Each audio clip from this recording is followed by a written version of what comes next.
pessoal, Letícia Cabral para o Homeoplace. Hoje nós retomamos aqui o velho estilo do canal, o estilo dos vídeos iniciais do canal, em que eu gravava tudo sentadinha numa cadeira. Vamos dispensar o quadro nesse vídeo, pessoal, porque a minha proposta hoje é desenvolver um tema de uma forma um pouco mais descontraída, como se fosse num formato de bate-papo.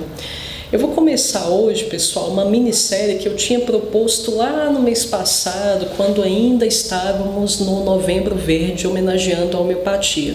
Não sei se vocês se lembram, mas eu tinha prometido uma série de vídeos pequenos, tratando acerca de alguns assuntos polêmicos, muito mal compreendidos, altamente distorcidos em homeopatia, como, por exemplo, exonerações, retorno de sintomas antigos, potências, que inclusive será o tema do nosso vídeo de hoje, entre outros temas que realmente são a base de muitas e muitas dúvidas que eu recebo por e-mail, que eu recebo também pela via particular, pela via privada ali do WhatsApp, ou mesmo pelos grupos do WhatsApp e assim por diante.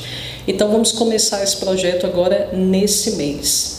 Então, pelo resto do mês eu vou postar esses vídeos menores para tratar desses temas controversos. Vocês já têm aí um vídeo de mais de uma hora, um vídeo longo para vocês assimilarem esse mês, que foi Tuia.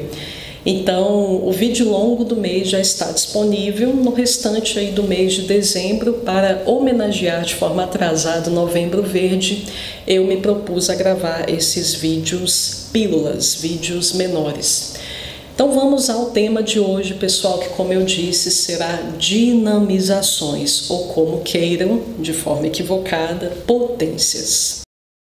Pessoal, por que eu bato na tecla acerca do equívoco em se empregar o termo potência? Porque potência, meus queridos, é uma terminologia que ela tem uma conotação altamente relativa. Uma homeopatia que ela é potente para fulano, ela pode não ser potente para outra pessoa, para cicrano. É por isso que não utilizamos essa terminologia em homeopatia. Utilizamos sim dinamização quando fazemos referência ali àquele númerozinho que vem logo depois do nome da homeopatia. Por exemplo, Apis mellifera 6CH. Nós solicitamos Apis, a homeopatia Apis, na dinamização 6CH e não na potência 6, porque, como eu disse, trata-se de um conceito relativo e, portanto, equivocado. Pessoal, definitivamente, esse tema dinamização é o tema mais controverso dentro da homeopatia, porque as pessoas, geralmente, quando elas desenvolvem alguma dúvida em cima desse conceito de dinamização, elas esperam uma resposta no formato de protocolo.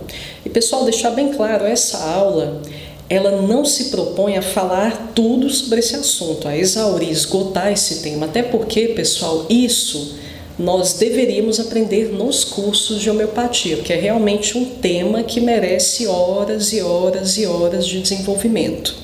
E aí, pessoal, o que eu mais vejo nos grupos de estudo de homeopatia? Qual é o tipo de debate, o tipo de solicitação que mais se desenvolve?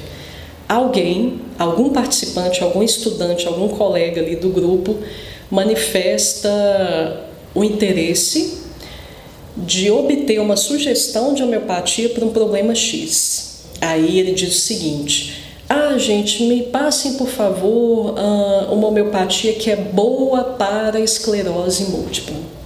Nossa, minha avó, ela tá com muita dor de garganta.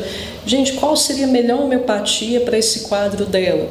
Qual seria a melhor homeopatia para amigdalite? Qual seria a melhor homeopatia para dor de cabeça? Enfim, pessoal, nós percebemos claramente, de forma implícita nesse tipo de questionamento, um vício que realmente, pessoal, quando a gente menos espera, a gente se vê impregnado com esse vício, que é o vício da alopatização.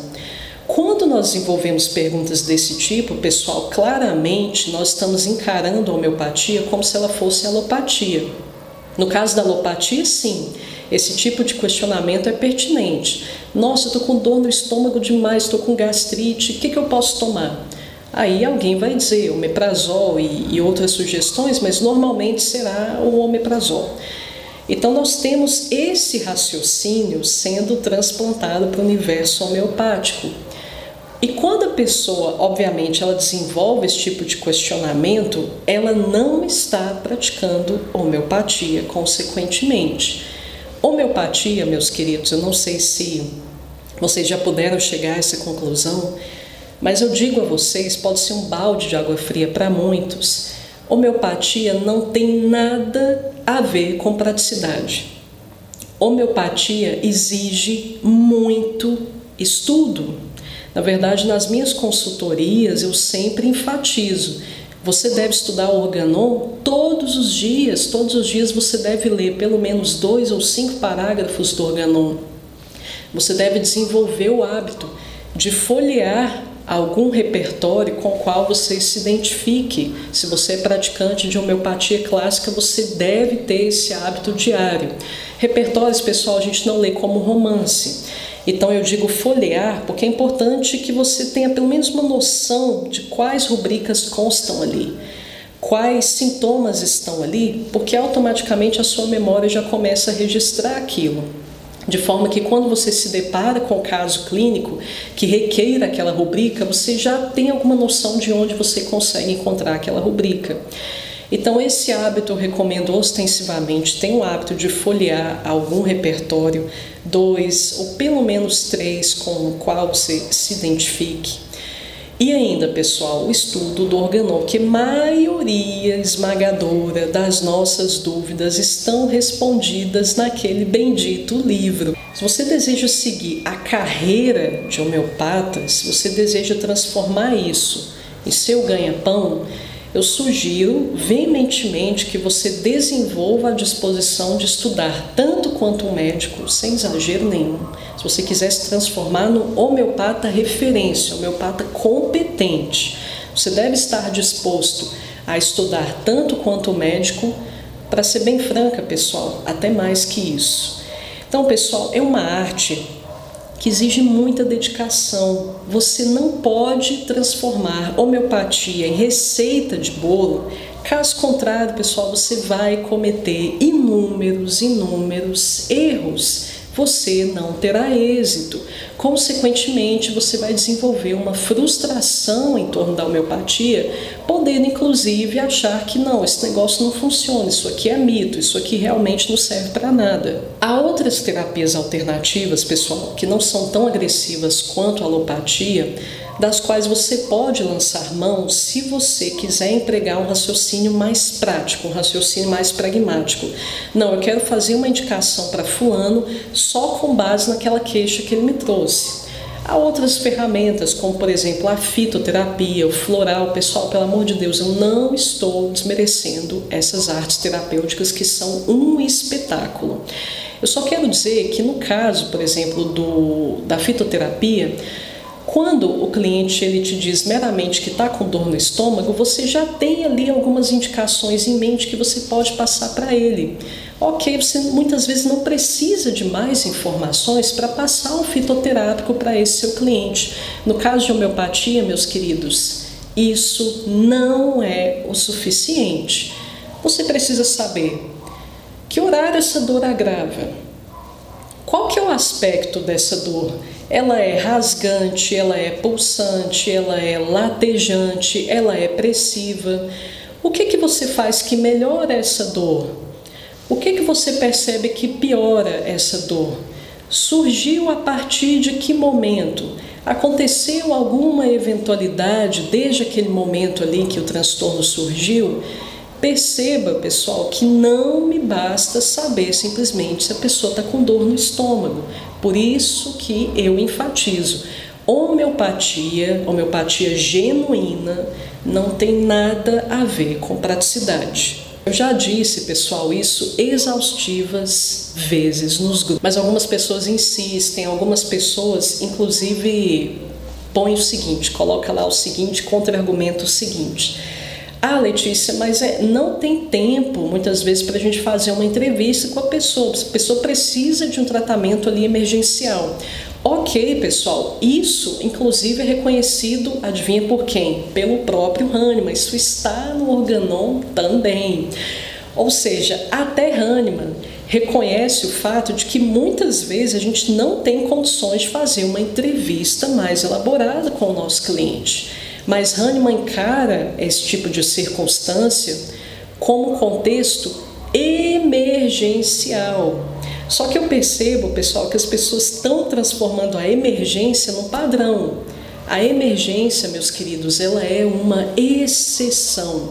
Quando você não tem essa oportunidade, que realmente são situações pontuais, aí sim você recorre à homeopatia, como uma ferramenta paliativa. E Hahnemann ainda acrescenta, é importante conscientizar aquela pessoa acerca da necessidade de fazer um acompanhamento homeopático mais aprofundado, porque há altíssima probabilidade dela desenvolver uma nova sintomatologia ou daquele sintoma retornar, porque a homeopatia praticada dessa forma, pessoal, ela pode ser tanto paliativa como também supressiva. Mas o tema de hoje é dinamizações, pessoal. Então vamos continuar naquelas discussões dos grupos, as discussões típicas. Alguém ali pede socorro, gente, meu parente está com esclerose múltipla, o que eu dou?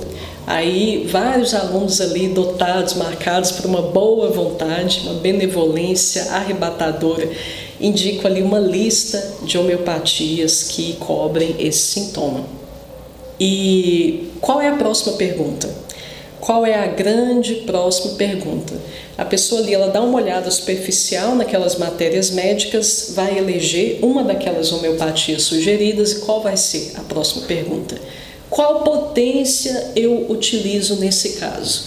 Pessoal, já é uma grande responsabilidade você indicar uma homeopatia dentro desse tipo de contexto. Já é uma grande responsabilidade. Agora imagine o nível de responsabilidade em que você incorre quando você indica ainda uma dinamização para aquela pessoa que você sequer conhece. Mas eu vou dar, pessoal, algumas saídas, algumas alternativas para iniciantes, pessoas que têm muito receio de altas dinamizações, pessoas que se sentem muito perdidas nesse universo das dinamizações. Nossa, Letícia, qual que eu indico? O que eu tenho que levar em consideração para pensar na dinamização X ou Y? É disso que vamos tratar agora.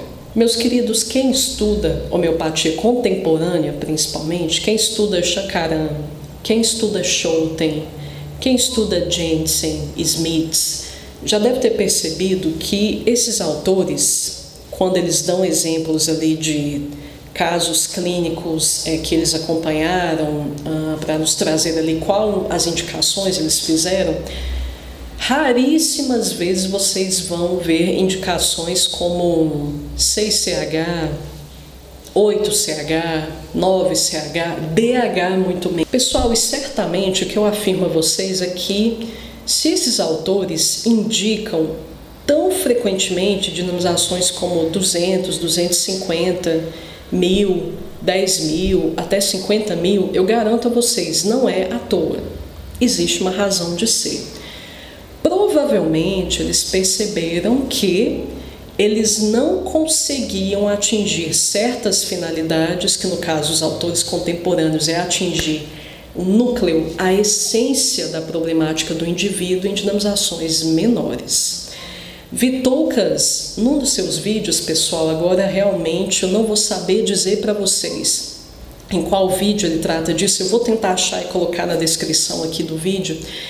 Ele diz que, inclusive, compara a ação de baixas dinamizações, baixas que eu estou me referindo aqui, a escala DH toda até 11CH, toda essa faixa DH toda até 11CH, ele compara a ação das homeopatias nessas dinamizações, a ação de fitoterápicos, de polivitamínicos, suplemento mineral, suplementação mineral, enfim. Com isso, Vitoukas quer nos dizer implicitamente que, de acordo com a visão dele, nós não temos transformações significativas do psiquismo do indivíduo nessa faixa de dinamizações, ou seja, toda a escala DH até 11CH, ou seja, 6, 7, 8, 9, 10, 11CH. Hoje em dia, pessoal, eu posso dizer que eu cheguei a algum consenso, alguma conclusão em torno da ação de certas faixas de dinamização, pessoal, mas mais uma vez enfatizando, o que eu vou dizer agora se pauta na minha percepção enquanto terapeuta homeopata. Eu não vou propor a vocês qualquer tipo de protocolo envolvendo homeopatia, porque eu não concordo com o estabelecimento de protocolos, como vocês já podem perceber. Mas enfim, pessoal, realmente eu compactuo 100% com o que Vitoucas disse. Quando nós temos uma cronicidade, que é aquela doença ali que já está se alastrando há um mês, 3 semanas, já está se tornando algo um pouco mais antigo, que a gente pode chamar realmente de cronicidade, nós tendemos a ver respostas mais substanciais a partir de 12-CH. A pessoa recebe ali uma dose, no máximo 2 diariamente, em 12. Pessoal, para baixo disso, 11 para baixo, de 11CH para baixo e toda a escala DH, onde se situam os sais, eu também, pessoal, percebo que são dinamizações mais adequadas para casos agudos, ou seja, situações que acabaram de se desenvolver, que tem uma manifestação rápida, súbita, violenta, mas daqui a pouquinho, em questão de dias, a pessoa já se livrou daquilo ali. O que eu estou me referindo, pessoal?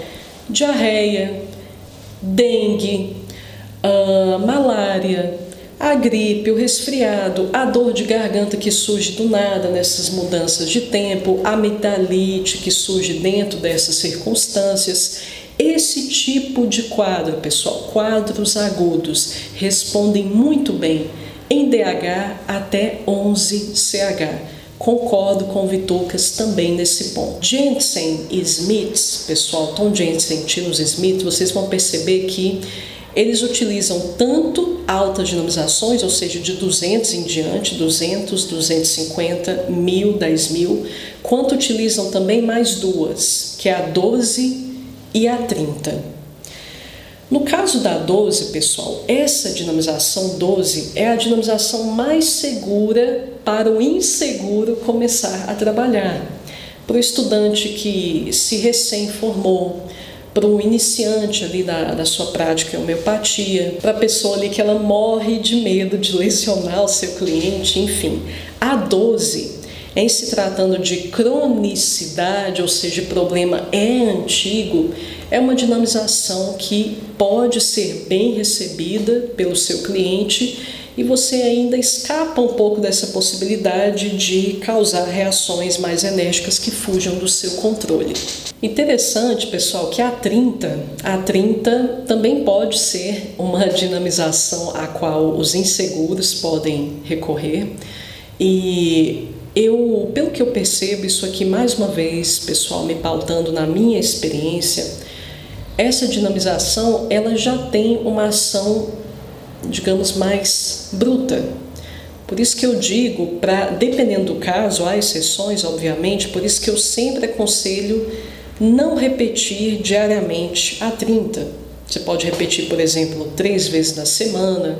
Como eu disse, há exceções, mas geralmente 3 vezes na semana é o bastante. A 30, pessoal, ela já é uma dinamização que ela vai atuar nível fisiológico com bastante rapidez, atua também substancialmente no nível psíquico, ou seja, nas duas frentes, mais ou menos com a mesma intensidade.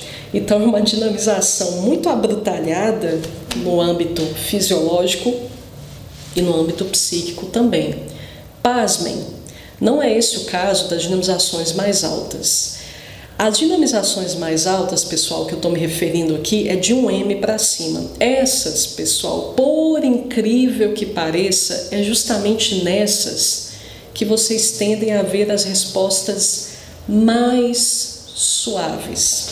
Eu sei que isso soa contraditório em relação ao que vocês já aprenderam, só que, para a gente chegar até lá, pessoal, para a gente chegar até 200, 250, 1M, 10M, até 50M, nós precisamos, pessoal, já ter um certo domínio, ou seja, nós precisamos já ser capazes de identificar com segurança que aquele núcleo daquela homeopatia que estamos elegendo corresponde à essência do indivíduo que estamos tratando. O que eu quero dizer com isso, pessoal, é que o melhor critério para guiar a eleição de dinamizações deve ser a sua convicção em relação ao que você pôde perceber naquela homeopatia que você está cogitando administrar em seu cliente e o núcleo, a essência, a imagem patógena do cliente. É necessário que você consiga perceber o quanto esses dois fatores são compatíveis ou não.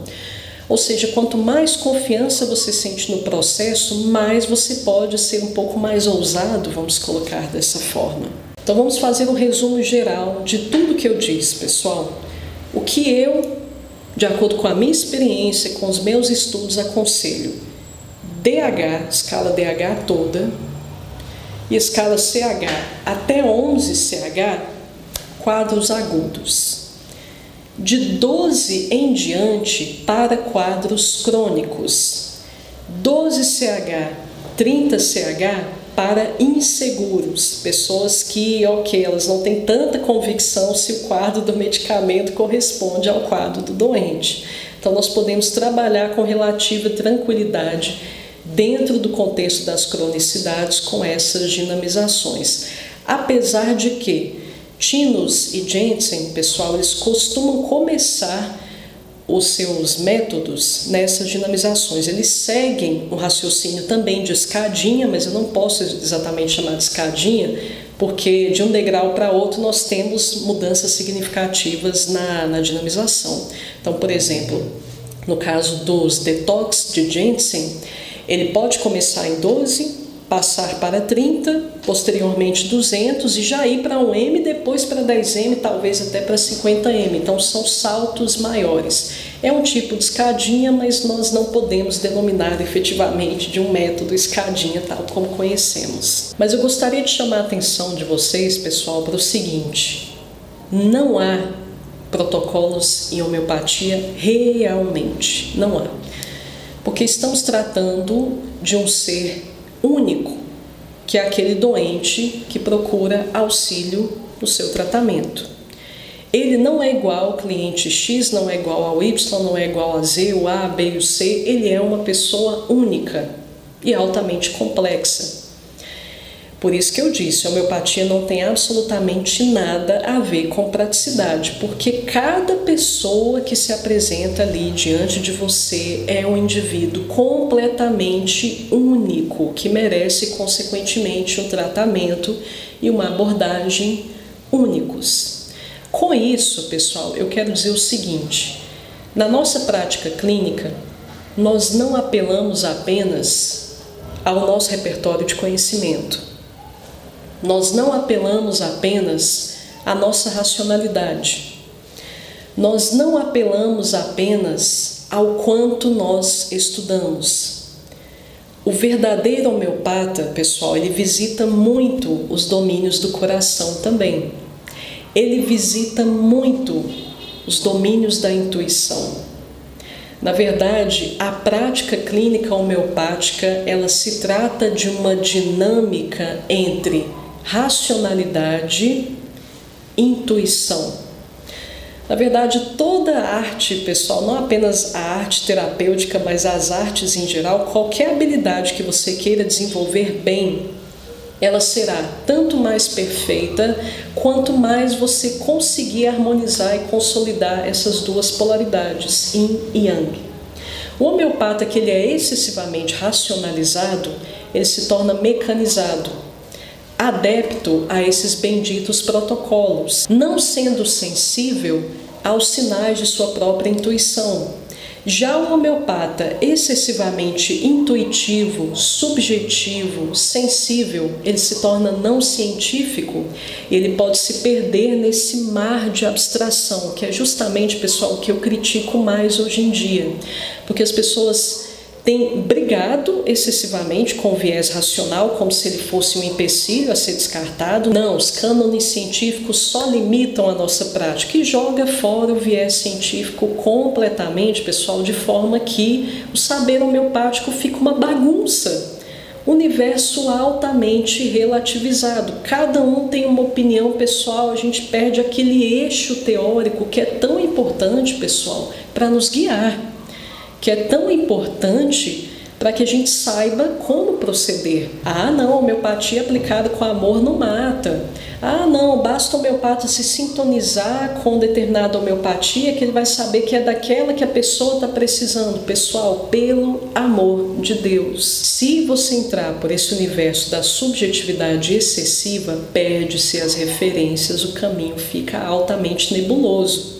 Como cada um vai fazer o que quiser, cada um vai seguir ali os seus próprios insights, como em primeiro lugar, pessoal, a gente vai conseguir ensinar a arte homeopática. Então nós estamos aqui, pessoal, num terreno que exige esse constante equilíbrio entre razão e subjetividade em igual medida. Mas eu chamo a atenção de vocês aqui, pessoal, para os domínios do coração. Até mesmo o médico, meus queridos, apela muito à sua própria intuição, mas o médico pode. Ninguém diz nada quando o médico utiliza ali os seus insights para melhor atender o doente. Agora, quando o homeopata ele afirma que não, fui guiado muito pelo que eu senti, por uma espécie de inspiração e por isso eu escolhi a dinamização X, aí ele é místico, aí ele é supersticioso, aí ele perde a credibilidade.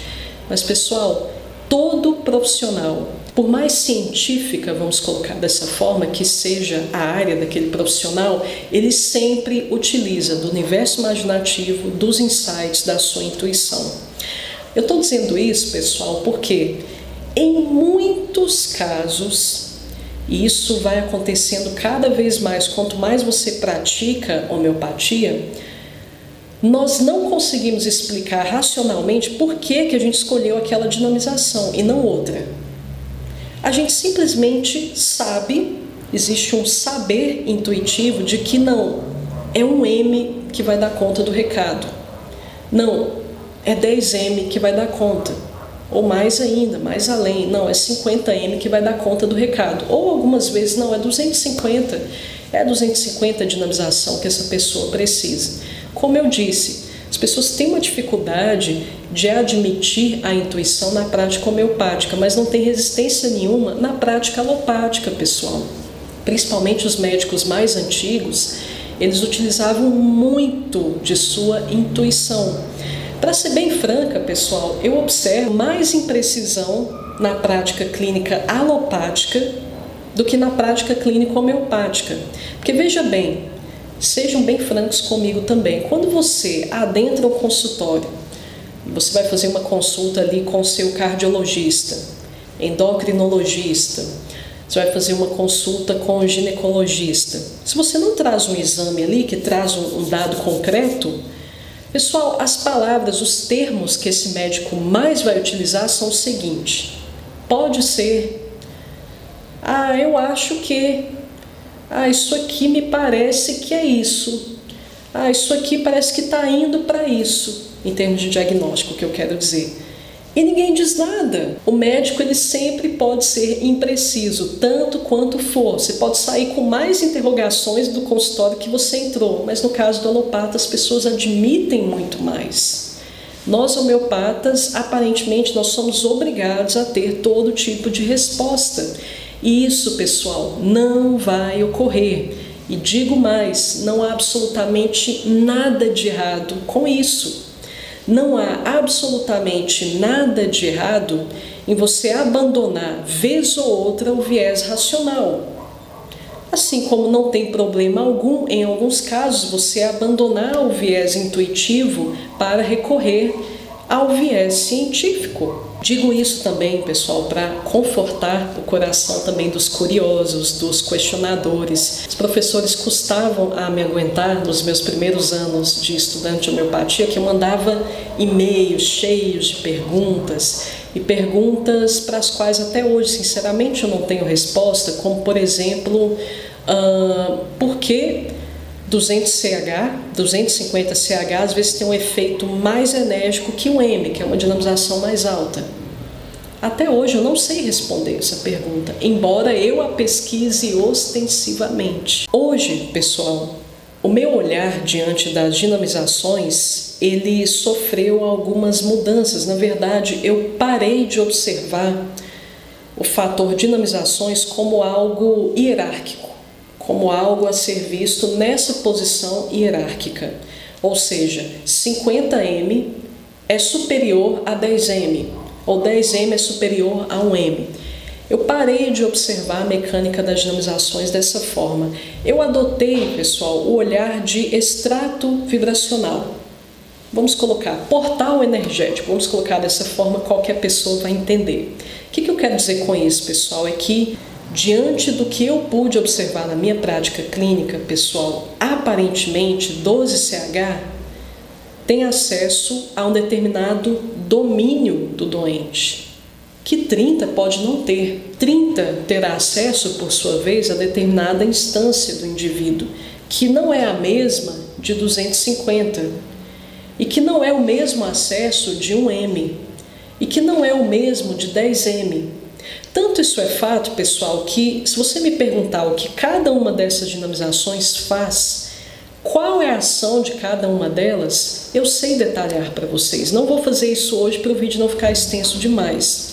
Mas, por exemplo, quando eu usei 50M, pessoal, que é uma dinamização altíssima, 50M é sinônimo de 50.000 CH, a sensação que eu tive, eu já inclusive comentei com alguns colegas, a sensação que eu tive era uma sensação que eu nunca tinha experimentado com outras dinamizações em homeopatia.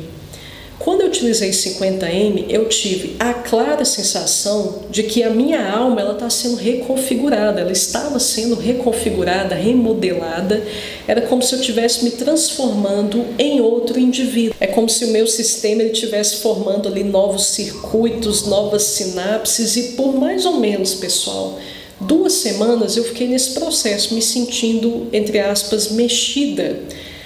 Só que era um nível de mexida diferente de todas as outras dinamizações, pessoal. Eu estava sendo mexida num nível muito mais sutil, num nível muito mais rarefeito, um nível muito mais profundo, etérico. Não se tratava em ser mexida em termos sensoriais, algo que eu pudesse perceber com os meus sentidos. Foi algo muito mais profundo. 10M, o estímulo ainda é sutil, mas 10M já é algo um pouco mais palpável. O M também, sutil, mas palpável, tangível. O estímulo curativo é tangível, não é tão etéreo como o caso da 50M.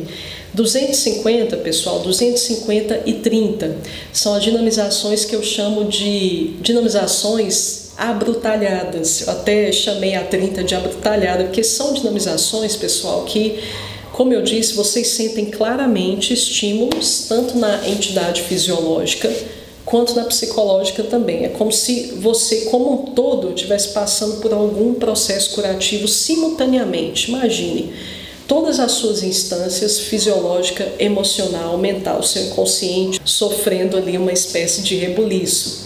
Então é claramente o que eu sinto que é gerado ali na 30, na 250. 250, obviamente, pelo fato de ser uma dinamização mais alta, você sente isso num nível mais profundo. Então, pessoal, é essa a visão que eu tenho adotado quando o assunto é dinamizações. Cada uma vai fornecer acesso a determinada instância do seu sistema. Cada uma é um portal diferenciado que leva a dimensões diferenciadas do seu ser. O que eu quero dizer com isso, pessoal, é que nós devemos implodir essa crença de que existe uma dinamização melhor ou pior.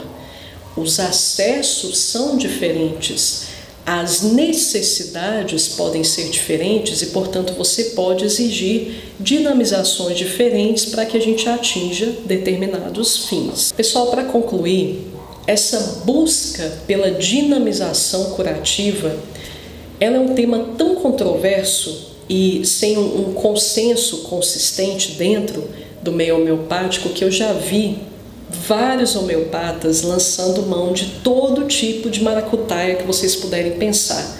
Pêndulo, tarô, búzios, todos com o intuito de chegar à conclusão com precisão acerca de qual era a melhor dinamização para aquela pessoa.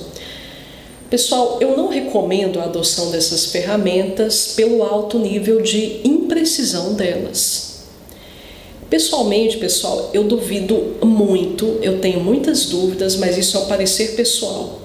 Eu duvido muito que você note diferenças significativas entre 300CH e 333, pessoal, apenas porque o pêndulo mostrou que 333 era a sua frequência curativa, vamos colocar dessa forma. O máximo que vai acontecer, pessoal, é o farmacêutico xingar você que fez essa prescrição à torta e à direita, porque se você coloca lá uma dinamização mais alta, acima de 30, e uma dinamização tão precisa assim, 333CH, pessoal, o método que vai ser adotado para fazer essa dinamização será o método tradicional da sucção e da diluição. E isso, meus queridos, vai demorar dias, vai demorar horas, vai demandar muito empenho por parte do farmacêutico. Porque normalmente, pessoal, quando a gente trabalha com dinamizações mais altas, nós fazemos indicação em FC. 250CH ou FC, porque o homeopata em geral ele já sabe que se ele colocar só CH, o farmacêutico ele vai se descabelar para conseguir liberar aquela dinamização em CH. Em FC, nós podemos liberar quando a gente não tem, como eu disse no vídeo, aquela preocupação muito grande se vai ser 250CH que vai sair, ou 252, 255. Na verdade, essa é uma das desvantagens atribuídas à FC, que a gente não tem certeza se a gente tem exatamente ali, usando o meu exemplo, 250CH.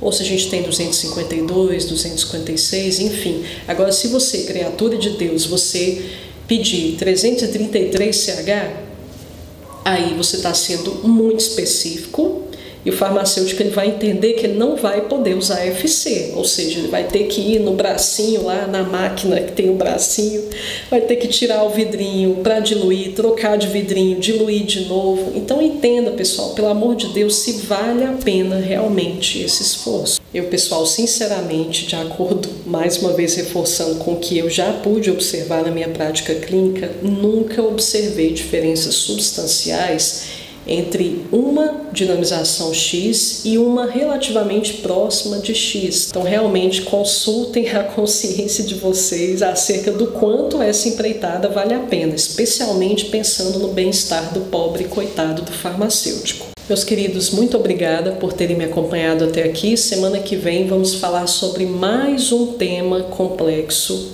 controverso também, muito confundido com outros fenômenos dentro da própria homeopatia, que é o tema exonerações. Meu conselho, pessoal, para tornar o processo mais prático, de mais fácil assimilação, trabalhem com essas dinamizações que vocês percebem que os autores consagrados trabalham de forma ostensiva.